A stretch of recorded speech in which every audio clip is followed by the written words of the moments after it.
Bonjour, Bonjour. on m'entend bien. J'ai pas l'habitude de parler dans des micros comme ça, donc si à un moment ou à un autre je m'éloigne un peu trop, n'hésitez pas à me faire des grands signes de la main, puis je vais me rapprocher. Ça devrait aller. Donc mon nom est Gaël Dest, je travaille dans une boîte qui s'appelle Twig, je suis ingénieur logiciel, essentiellement Haskell, mais pas seulement. Et mon nom est Caroline Gaudreau, donc ingénieure logiciel aussi en Haskell, pour faire très original. Je travaille pour Fretlink et on est tous les deux encadrants aussi pour des projets en Haskell chez Epitech. Voilà, on donne les modules de programmation fonctionnelle, donc on a aussi une partie enseignement. Donc voilà pour la présentation. On va passer au talk maintenant.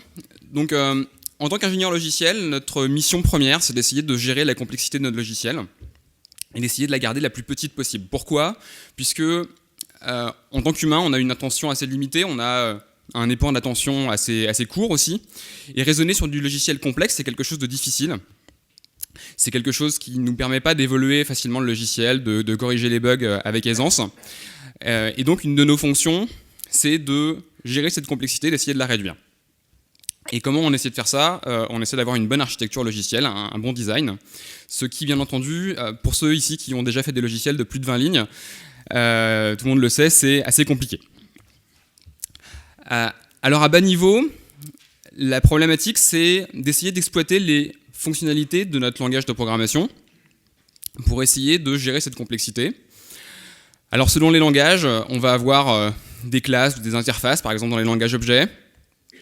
Dans les langages de programmation fonctionnelle, on va avoir d'autres concepts. Les fonctions vont avoir une place plus prépondérante. On va éventuellement avoir des traits, des type classes, des systèmes de modules plus ou moins évolués comme en Camel, des systèmes de type plus ou moins forts. Et on peut se poser la question, comment utiliser toutes ces fonctionnalités pour justement gérer la complexité du logiciel. Alors, c'est une problématique qui a beaucoup été explorée dans le monde objet. Tout le monde connaît les design patterns, donc j'ai mis ici la couverture du célèbre bouquin des Gang of Four qui est passé dans les parties publié dans les années 90, mais qui finalement le concept du design pattern est quelque chose de plus vieux que ça. Alors qu'est-ce qu'un design pattern ? C'est une solution off the shelf, sur l'étagère, à une problématique logicielle courante. Et comme je le disais, c'est généralement présenté dans un contexte foncièrement orienté objet. On a aussi des principes un peu plus généraux, comme Solid, dont on va vous parler beaucoup aujourd'hui. Alors qu'est-ce que les principes solides ? Ils ont été énoncés par Robert Martin, Uncle Bob, pour l'appeler par son petit nom usuel. En fait, il faisait partie d'un ensemble de principes plus grands que ça, mais c'est ceux qui sont passés à la postérité. Alors, ils ne sont pas tous de lui, mais en fait, il les a un peu recollectés dans ce qu'il appelait les Principles of Class Design. Donc, on voit bien déjà dans le nom qu'il donnait qu'il avait vraiment une connotation orientée objet en tête. Et donc, il s'agit de 5 principes de design assez génériques, visant à bien organiser des logiciels en programmation objet. Alors moi, quand j'ai commencé à m'intéresser à d'autres langages de programmation que les langages objets que j'avais pu voir à l'université, notamment à la programmation fonctionnelle et à Haskell, je me suis heurté à cette problématique. Est-ce que la programmation orientée objet est finalement de façon inhérente meilleure pour le génie logiciel que les autres paradigmes, puisque finalement tout ce que je pouvais trouver sur le génie logiciel de façon générale parlait quasiment explicitement d'objets, quasiment uniquement d'objets. Et si ce n'est pas le cas, est-ce que les autres paradigmes de programmation nécessitent d'autres approches ? Est-ce que finalement il y a d'autres principes qu'on pourrait appliquer à la programmation programmation fonctionnelle, ou est-ce que les principes génériques peuvent être aussi réutilisés ? Alors le but de ce talk, ça va être d'essayer de revenir un peu sur les principes solides, pour ceux qui ne les connaissent pas. Je ne sais pas ici si vous êtes familier ou pas de ces principes. Je peux peut-être faire un petit sondage. Si vous connaissez la solide, est-ce que vous pouvez lever la main ? Ok, donc il y a peut-être entre un tiers et une moitié de l'audience qui connaît. Pour les autres, vous en faites pas, on va revenir un peu sur chacun des principes au fur et à mesure. Et puis on va essayer de regarder ces principes avec un peu plus de recul que ce qui est fait usuellement. Donc on va les présenter aussi sous un contexte objet, mais on va essayer de voir un peu comment est-ce qu'ils s'appliquent notamment à la programmation fonctionnelle. Pas que. Et de voir aussi, est-ce que finalement il y a des liens avec d'autres buzzwords, d'autres injonctions qu'on peut voir de ci et là. Alors, on parle beaucoup d'architecture hexagonale ces dernières années. Est-ce qu'il y a un rapport ? Domain-driven design, est-ce qu'il y a un rapport, etc. Alors, les principes solides sont au nombre de 5. Je vais les Présenter vite fait, on reviendra sur chacun d'entre eux en détail au fur et à mesure de la présentation. Le premier principe, c'est le principe de responsabilité unique. Le deuxième principe, c'est le principe ouvert-fermé, open-closed. Le troisième principe, c'est le principe de substitution de Liskov. Ça fait peur comme nom, c'est pas si effrayant que ça. Le quatrième principe, c'est le principe de ségrégation des interfaces. Et le cinquième, c'est le principe d'inversion de dépendance. Alors, maintenant que je vous ai assommé, on va revenir sur les principes au fur et à mesure. En fait, le but de ces principes, finalement, comme la plupart des choses en génie logiciel, c'est d'essayer de gérer le couplage et la cohésion. Le couplage, finalement, ça va mesurer le niveau. Alors, si on a, donc souvent dans votre logiciel, vous allez avoir plusieurs modules distincts, plusieurs packages distincts, plusieurs librairies distinctes, éventuellement selon l'échelle à laquelle vous regardez, plusieurs classes.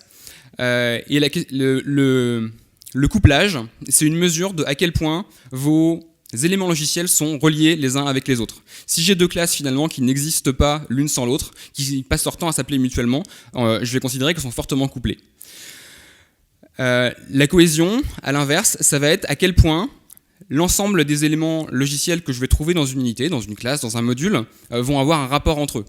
Est-ce que je vais avoir une classe finalement qui fait plein de choses complètement hétéroclites, ou est-ce que toutes les fonctionnalités implémentées par une classe vont être reliées et former un tout cohérent?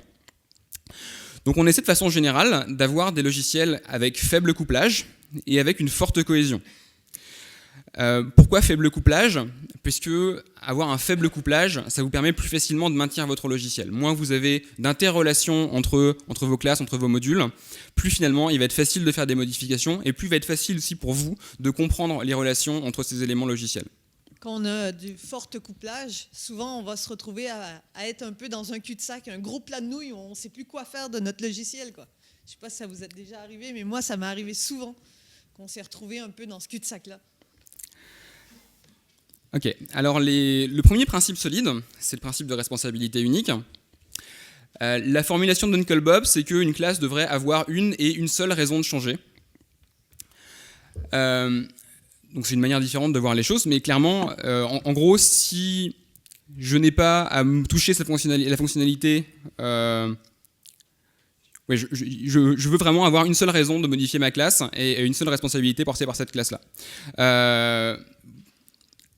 Le deuxième principe, qui pour moi est assez indissociable de celui-là, c'est le principe ouvert-fermé, qui nous dit que les entités logicielles doivent être ouvertes pour l'extension et fermées pour la modification. Alors pourquoi je considère que c'est indissociable du S? C'est parce que vos éléments logiciels ne vivent pas en isolation les uns des autres. Si jamais on fait uniquement des logiciels qui s'occupent tout seuls dans leur coin d'une petite fonctionnalité mais que je ne peux jamais faire interagir avec d'autres, j'ai pas moyen de créer un logiciel complexe et de composer les fonctionnalités pour avoir une vraie architecture logicielle. Donc là, on va passer à des exemples. Donc le premier exemple, c'est un site e-commerce classique. On a 3 besoins. Premier besoin, c'est de pouvoir vendre des DVD. Deuxième besoin, c'est de pouvoir vendre des jeux vidéo. Et troisième besoin, plutôt côté utilisateur, c'est d'avoir un caddie, un panier pour pouvoir vérifier notre commande avant de la valider. Jusque-là, ça va? OK.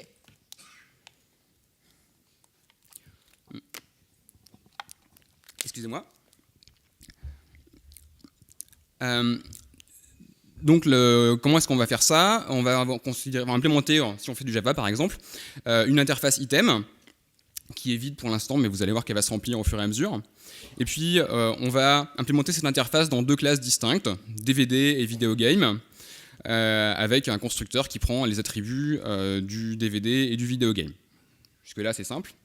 Donc voilà comment on peut représenter de façon assez naïve, finalement, les éléments de notre panier. Oublie pas le panier, là, quand même. Ok, j'ai pas oublié le panier. Donc comment on va faire pour le panier? On va enrichir notre interface item. Donc le panier, le but c'est de pouvoir calculer le prix hors taxe et le prix TTC de nos items avant de le valider.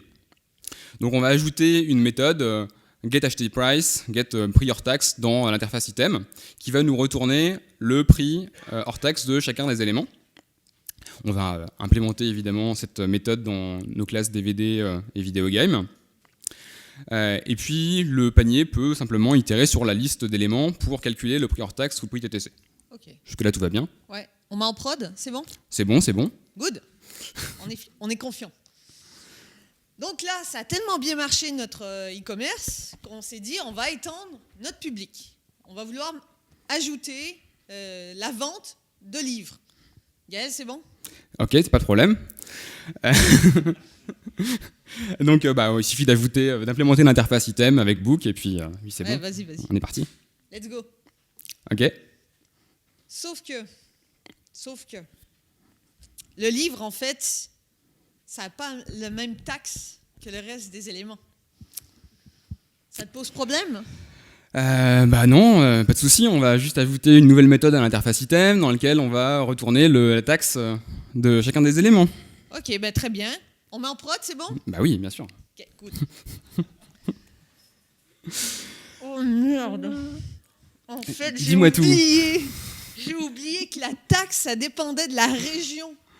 Je suis vraiment désolée. Donc du coup, on va devoir rajouter un nouvel élément, un nouvel attribut, un nouveau paramètre à getTaxRate pour calculer dans l'item la taxe en fonction de la région. Ouais, mais il me semble que ça fait beaucoup de couplage. Ça commence à faire un paquet de nœuds. Donc ouais, voilà. Ce qu'on essaie de vous présenter ici, c'est que finalement, en objet, la méthode assez directe, ça va être de coupler les données et le comportement. Donc d'avoir des classes dans lesquelles on a les données et on a aussi les méthodes qui vont opérer sur ces données. Et finalement, c'est quelque chose qui est quasiment prôné par l'objet, si jamais on le regarde de façon un peu naïve. Mais on voit bien qu'assez vite, on se retrouve avec des problématiques de couplage assez importantes entre les différents éléments du logiciel et les différentes fonctionnalités. Et là, le principe de responsabilité unique, il est complètement il vole complètement en éclats au sens où notre item, il finit par faire plein de choses. On a fait un exemple assez simple ici, mais on imagine assez naturellement que si on avait encore plus de fonctionnalités métiers, on se retrouverait avec encore plus de méthodes dans l'interface item, et ça pourrait commencer à devenir un peu ingérable. Donc tu m'arranges ça. Hein. Donc voilà. Donc puisqu'on est en Java, il y a un pattern assez classique pour gérer ce genre de problématiques, qui est le pattern visitor. Donc le pattern visitor, je suis sûr que beaucoup d'entre vous l'ont vu à l'université ou à l'école d'ingénieurs lorsqu'ils ont fait des cours de design objet. Son but, c'est vraiment de découpler les données et le comportement. Donc, comment on fait ça ? Finalement, on rajoute un niveau d'indirection. C'est quasiment un thème récurrent en logiciel. Dès qu'on a des problématiques à résoudre, on va rajouter un niveau d'indirection. Il y a une citation de je ne sais plus qui là-dessus. Et comment on fait ça ? On va définir du coup une nouvelle interface qui correspond à un visitor. Et un visitor, finalement, c'est un comportement qu'on a envie d'ajouter sur nos données. Et notre interface item, elle va juste maintenant avoir une seule méthode accept qui prend un visitor en paramètre et qui va aller appeler dans le visitor la méthode qui correspond à ce qu'elle est. Donc le visitor connaît tous les cas possibles de données et l'élément, lui, va aller appeler chez le visitor la méthode qui lui correspond. Jusque-là, tout va bien ?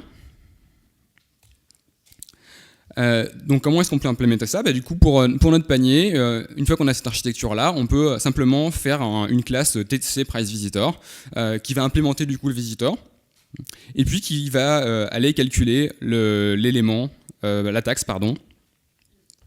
À chaque fois finalement le panier va aller appeler, va visiter chacun des éléments et on pourra récupérer le prix en sortie. Ok. Très bien. Donc là, on découpe complètement l'item de la région, l'item du comportement de calcul de prix hors taxe, etc. Région item. Très très bien. Ok. Bon, on a mis ça en prod, c'est bon ? Ouais. Et là, on est en agile, parce que l'idée, c'est d'être aussi souple au changement. On a des feedbacks utilisateurs et on a des feedbacks de notre client. Donc voilà, ça a super bien marché. Non, mais il est top, notre truc. Donc là, maintenant, on va rajouter une feature, c'est d'avoir les frais d'expédition. Parce que les frais d'expédition, ils dépendent aussi des items, s'ils sont plus ou moins gros, plus ou moins lourds. Tu es capable de nous faire ça, Gaël, maintenant ? Eh bien, pas de problème, on fait un nouveau visitor et tout va bien. Yeah. Good.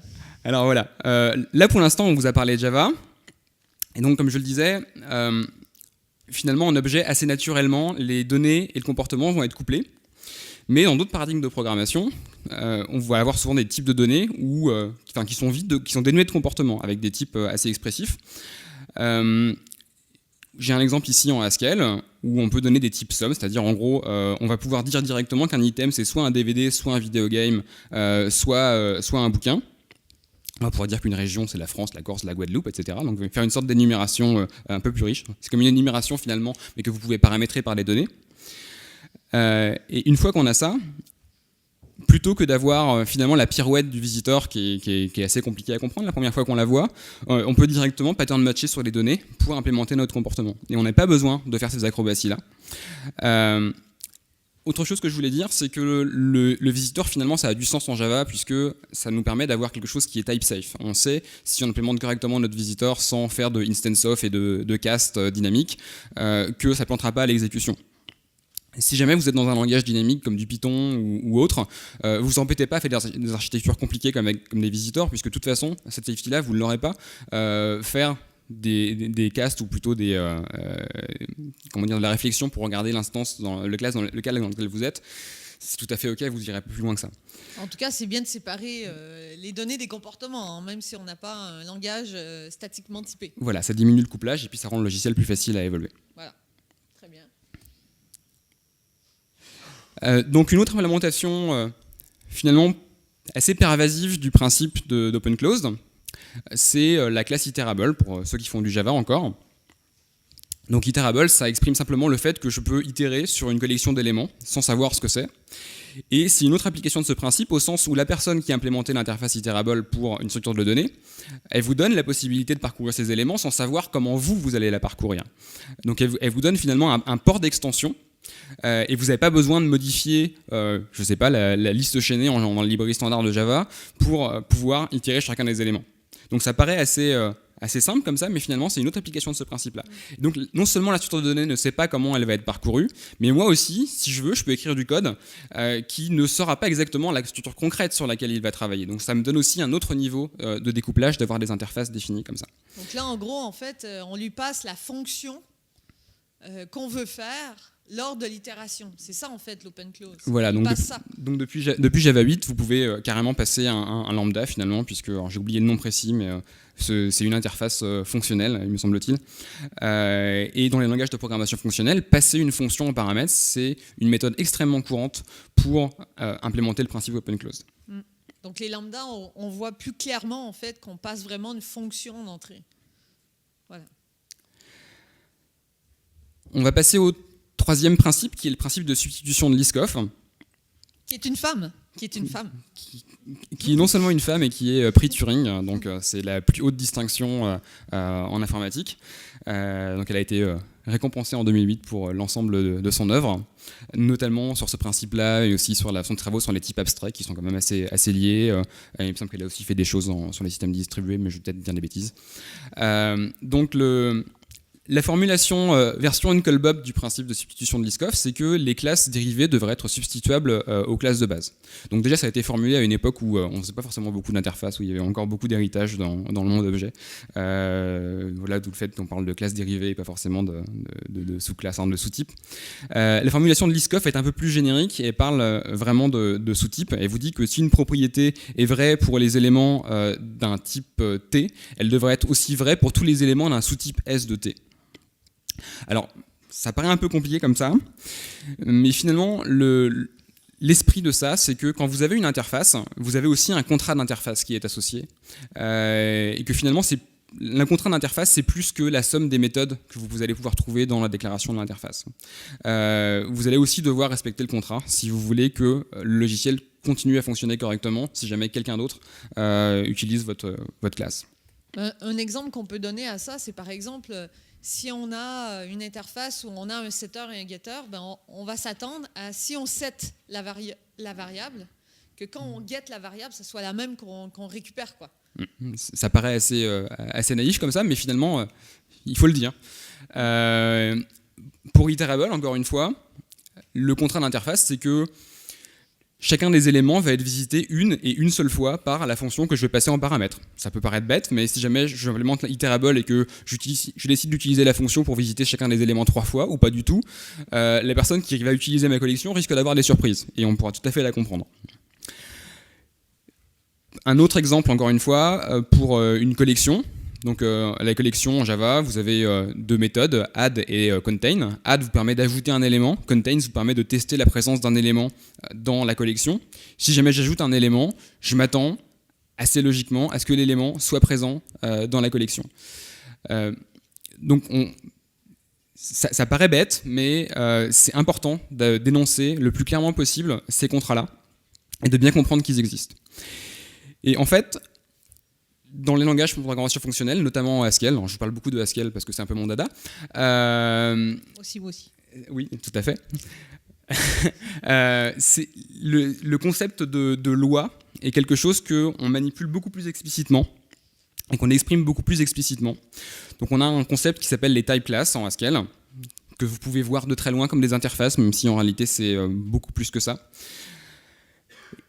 Et une des type classes les plus courantes, c'est celle qu'on appelle fonteur, qui décrit finalement les structures de données sur lesquelles vous pouvez mapper, sur lesquelles vous pouvez appeler une fonction. Donc ça correspond à map en Python ou en Java ou dans plein d'autres langages. JavaScript aussi. Ou en JavaScript. Mais la fonction fmap en quelque sorte overloadée pour chacune des implémentations de foncteur, et vous pouvez l'utiliser non seulement pour une liste mais aussi pour un maybe qui est une sorte d'optional. Il existe encore des cas finalement qui ne sont pas des structures de données, mais j'en parlerai pas pour éviter de noyer le poisson. Un foncteur en quelque sorte simplifié, c'est comme un conteneur. Là il y a une liste, c'est un conteneur, il y a un maybe, c'est un conteneur. On peut voir ça comme ça, simplifié. Hein. Et donc voilà. Et donc les lois de la type class functor, finalement, elles sont assez simples. Vous pouvez essayer de les imaginer sur la liste pour vous représenter pourquoi est-ce qu'elles sont assez logiques. Si j'applique la fonction identité, donc la fonction id, c'est la fonction identité, c'est celle qui retourne son argument sans le modifier. Si je map sur une liste et que je retourne chacun des éléments sans le modifier, alors c'est comme si je n'avais pas touché à la liste. La deuxième loi, c'est la loi de composition. C'est que si je fais un premier map avec une fonction et qu'ensuite je fais un deuxième map avec une autre fonction, c'est comme si j'avais fait un map avec la composition des deux fonctions. Voilà, donc ça c'est les lois de la type class functor. En fait, chacune des type classes de base dans le langage Haskell a des lois associées et qui vous permettent de raisonner sur votre code à plus haut niveau. Et voilà, donc c'est une nature assez algébrique, mais... Donc les lois, c'est le contrat, en fait. Les lois, c'est le contrat. Le principe de Liskov, c'est que finalement, partout où je vais avoir une implémentation valide de ma type class, je vais pouvoir faire des hypothèses sur comment cette implémentation va se comporter. Très bien. OK. Une autre manière aussi de voir un contrat, c'est lorsqu'on a besoin d'une caractéristique à un moment donné dans le workflow. Là, c'est très domain-driven design à la sauce Claude Vlachin, je ne sais pas pour ceux qui connaissent, voilà. Donc là, c'est un exemple d'un projet que j'avais fait pour Mercedes. En gros, l'idée, c'est on veut vendre des camions. Okay. Les camions peuvent provenir soit de l'usine, soit du rachat d'un camion qui est arrivé par un autre moyen. À un moment donné dans notre workflow, on veut, pour pouvoir revendre notre camion, qu'il y a la plaque d'immatriculation. Donc notre contrat, il est là en fait. On veut que la plaque d'immatriculation soit là lorsque l'État est à ready to rent. Voilà. Une manière d'implémenter ça, quand on a des types, c'est de faire en sorte d'implémenter cette notion de il y a une plaque ou il n'y a pas de plaque. Il pourrait en avoir une dès le départ, on ne sait pas. Mais le fait, c'est qu'on peut faire en sorte que notre objet, par exemple, ou notre type, il ait la plaque ou pas. Et quand on arrive pour vendre notre camion, on fait en sorte de forcer le fait que la plaque soit là, par le type. Du coup, notre compilateur nous empêchera d'aller plus loin si on manipule un camion qui n'a pas déjà sa plaque à ce moment-là. Voilà. Alors on va passer au quatrième principe, qui est le principe de ségrégation des interfaces. Formulation Uncle Bob encore, c'est que aucune classe cliente, aucune classe qui utilise une autre classe ne devrait être, ou une interface, pardon, ne devrait être forcée de dépendre de méthodes qu'elle n'utilise pas. Donc les interfaces que vous définissez doivent être les plus petites possibles et finalement se concentrer sur une seule fonctionnalité. Donc on voit finalement un principe, un lien avec le principe de cohésion et avec le principe de ségrégation quelque part. On ne veut pas avoir une seule interface qui fait fourre-tout.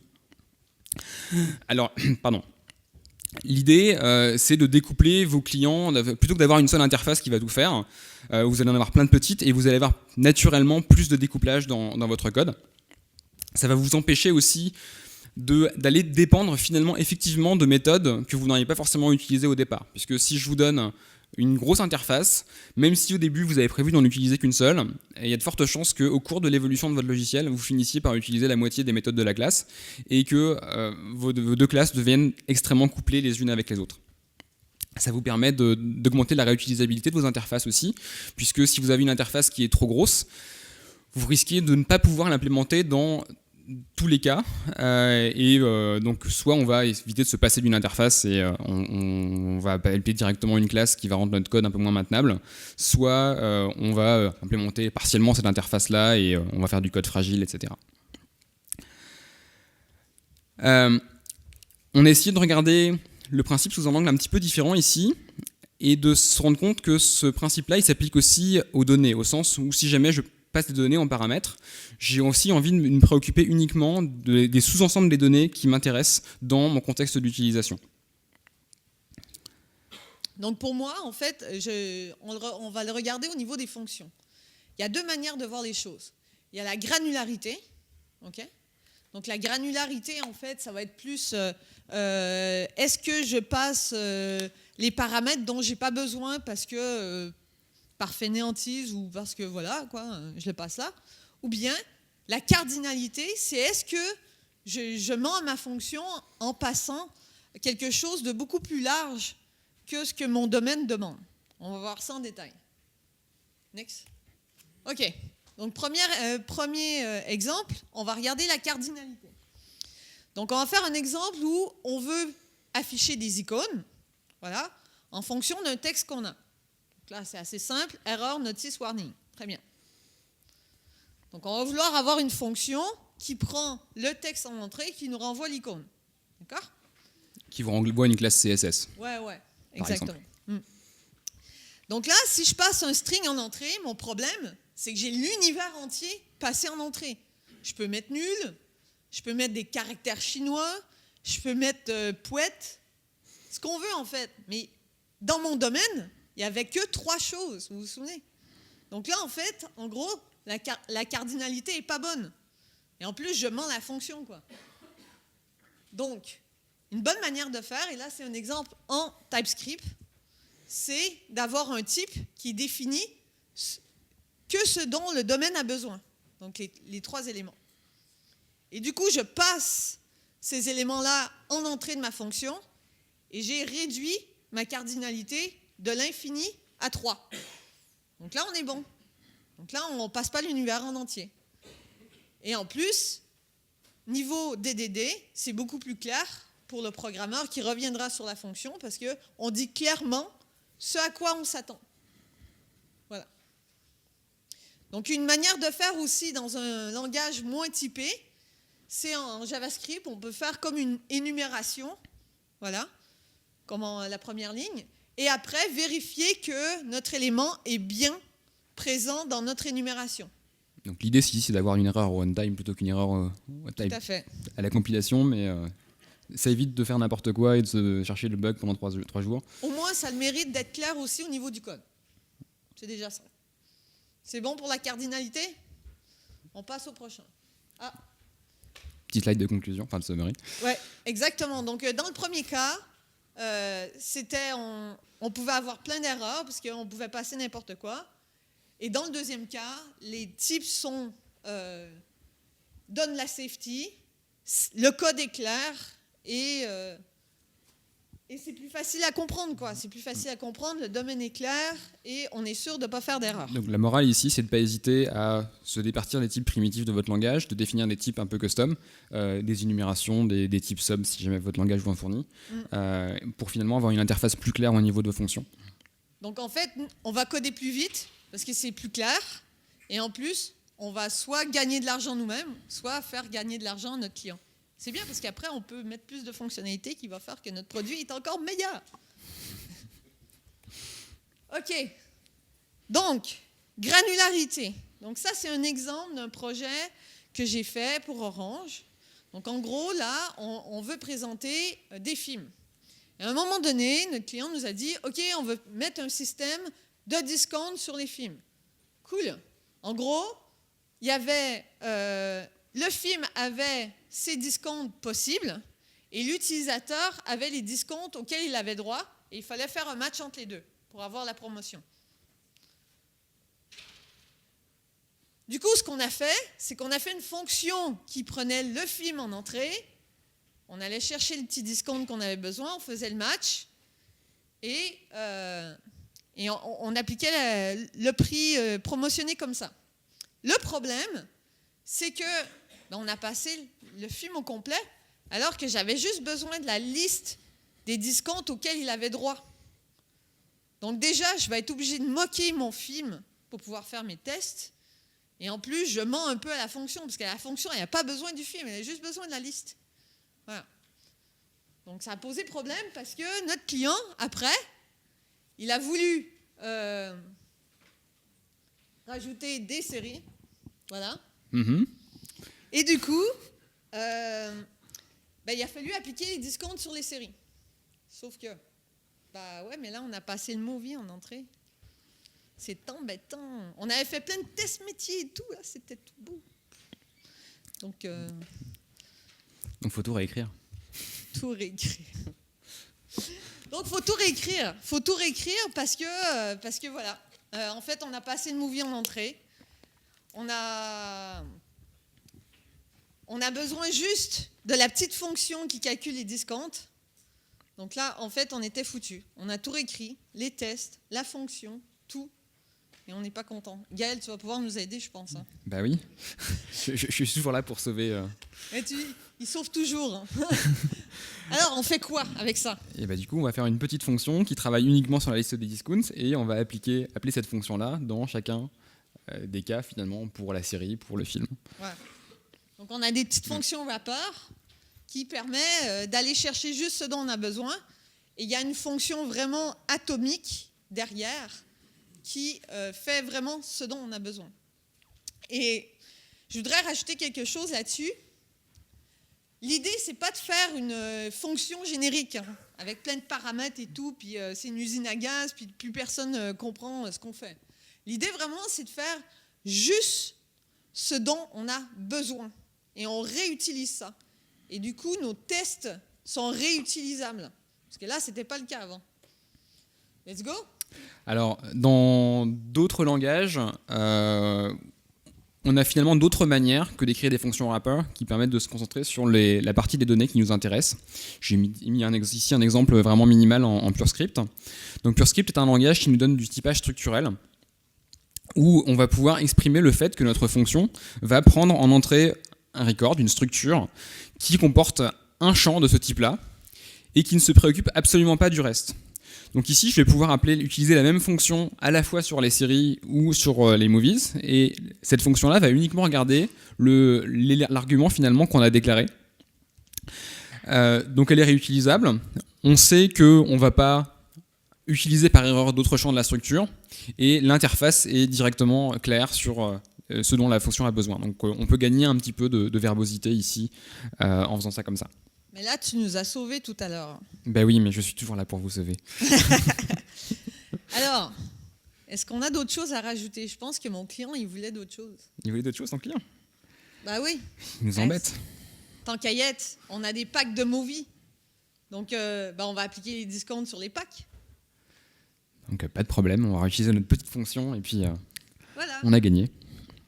Donc, nos tests sont réutilisables. Tout ce qu'on a à faire, c'est de... Next. Tout ce qu'on a à faire, en fait, en gros, c'était de rajouter notre fonction wrapper. Donc, dans le premier cas, à chaque étape, c'est vrai, hein, c'est vraiment vrai, hein, ce cas-là. Ça nous est vraiment arrivé. Il fallait tout réécrire à chaque fois qu'on rajoutait une feature, parce qu'on est en agile, hein, on rajoute les choses au fur et à mesure.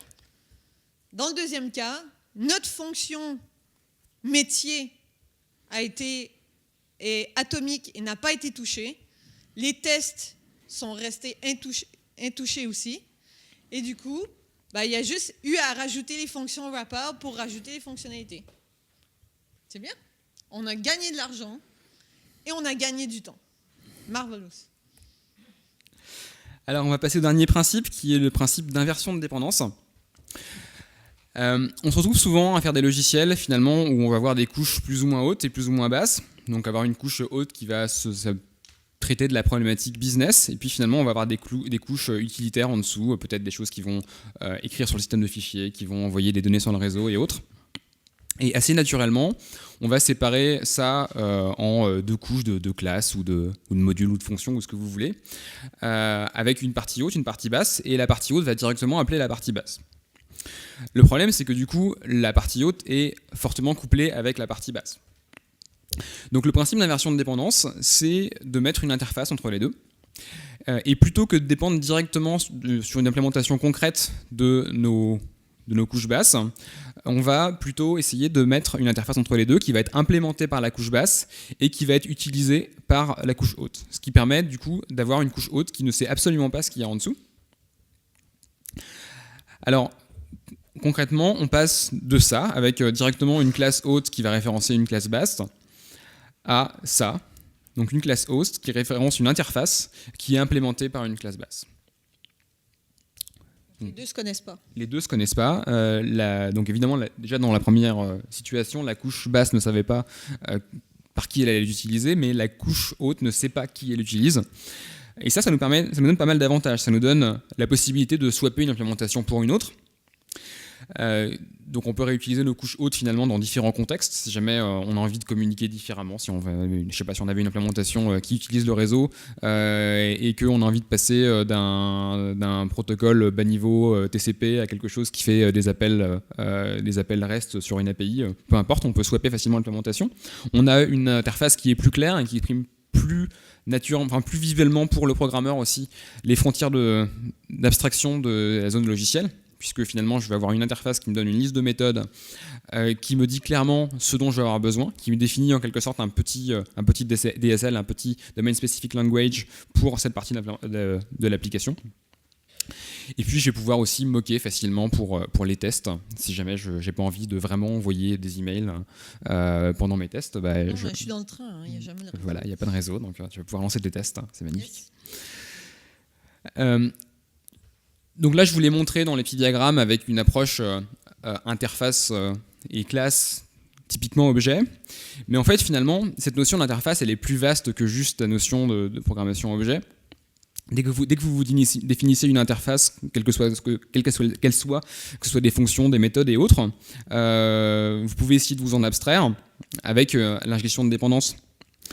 Donc ça peut être fait effectivement avec des interfaces et des classes, ça peut être fait avec des traits et des type classes si vous faites du Rust, du Scala, du Haskell. En ECaml, on a une autre approche. Alors, je n'ai pas eu le temps de vous en parler ici, mais si jamais vous me posez des questions, je vous en parlerai avec plaisir, qui sont les foncteurs. Donc, ce n'est pas les mêmes foncteurs que ce qu'on a vu en Haskell. Je pense que functeur est le mot le plus overloadé qui soit. Et les foncteurs, finalement, c'est des modules qui peuvent être paramétrés par d'autres modules. Donc, vous pouvez tout à fait dire que mon module de classe haut niveau va être paramétré par un autre module de classe bas niveau. Et finalement, c'est quand je vais implémenter mon programme que je vais pouvoir choisir l'implémentation directement en passant un module en paramètre. Donc c'est finalement une fonction de module en quelque sorte. Il y a un lien très fort entre le principe d'inversion de dépendance et l'architecture hexagonale. Donc on a vu, moi en tout cas j'ai vu passer beaucoup de conférences à ce sujet-là ces dernières années, sans forcément que ce lien soit vraiment explicité. Et l'idée générale de l'architecture hexagonale, c'est d'aller isoler la partie vraiment business, vraiment métier de notre application, des parties qui vont communiquer avec l'extérieur, qui vont faire des entrées-sorties en gros, avec des interfaces bien définies, et puis des implémentations qui vont être nos adapteurs, qui vont aller concrètement communiquer avec le reste du monde. Eh bien, c'est directement une application du principe d'inversion de dépendance. Quelque part, ça ne sert à rien d'en faire un nouveau buzzword. Si on a une vision un peu plus générale, plus générique des guidelines de programmation, on peut trouver ça tout seul. Donc là, en gros, toutes les petites parties, que ce soit la base de données, l'API, le cloud, peu importe c'est quoi en fait. Comme on a un adapteur, on peut le changer pour autre chose au besoin, soit pour faire des tests, soit parce qu'on a changé de fournisseur, peut-être parce que la BD, on s'est rendu compte qu'il fallait une BD plus performante. Voilà, ça permet vraiment de pouvoir changer ces petites briques-là à souhait. Donc il va être temps de conclure malheureusement. Donc ce que j'ai essayé de faire passer, ce qu'on a essayé de faire passer comme message dans ce talk, c'est que les principes solides ne sont pas limités à la programmation orientée objet, même si ils sont exprimés dans ce cadre et souvent présentés dans ce cadre. Si vous allez sur Wikipédia, on va vous dire que les principes solides sont des principes orientés objet, mais pour moi ils sont un peu plus génériques que ça. On peut même essayer de les appliquer finalement quand on a des systèmes qui communiquent les uns avec les autres. La notion de contrat d'interface, quand vous communiquez avec une API, elle a aussi du sens, même si on n'est pas dans un langage de programmation particulier. Je trouve cette généralité plutôt rassurante, au sens où il y a des principes génériques sur qu'est-ce qui est du bon code, qu'est-ce qui est du bon logiciel, qui ne sont pas forcément attachés fortement à un paradigme ou à un langage en particulier. Le troisième message pour moi, c'est d'essayer de ne pas appliquer bêtement les principes, les patterns de programmation que vous pouvez trouver, les design patterns et autres. C'est de comprendre pourquoi est-ce qu'ils sont bons dans votre contexte d'utilisation. Est-ce que le visiteur, ça a du sens dans mon contexte, par exemple. Et pourquoi oui, parce que ça me permet d'avoir du découplage, non, peut-être parce que d'autres raisons. Et de façon générale, quand vous utilisez une nouvelle technologie, un nouveau langage, un nouveau framework, essayez de comprendre en quoi est-ce qu'ils vous permettent d'appliquer des bons principes de génie logiciel, en quoi est-ce qu'ils vous permettent de gérer le couplage et la complexité du logiciel. Pas sauter sur la nouvelle tech à la mode, mais essayez de voir ça avec un peu plus de recul. Ça. C'est vraiment, quand on aborde quelque chose, un nouveau framework, c'est pas lui qui va avoir toutes les réponses, c'est pas 42 un framework. Hein. Donc l'idée, c'est vraiment d'appliquer les principes, prendre du recul, comment je peux faire avec ça, comment je peux découpler mon code, comment je peux faire en sorte que mes fonctions soient petites. Voilà, c'est le message. Il faut juste prendre du recul sur tout ça et appliquer ça dans votre langage, dans ce que vous faites. Voilà, merci beaucoup. Je pense qu'on a un petit peu de temps pour des questions. Et je voulais le dire maintenant avant de l'oublier, mais je serai à 14h à l'espace conférencier, en bas au village. Donc, si ils ont faim, en fait. Ils ont faim, mais il est quelle heure là? Il est midi passé, mais il est midi 17. Donc en théorie, on a encore 13 minutes pour des questions. Merci en tout cas.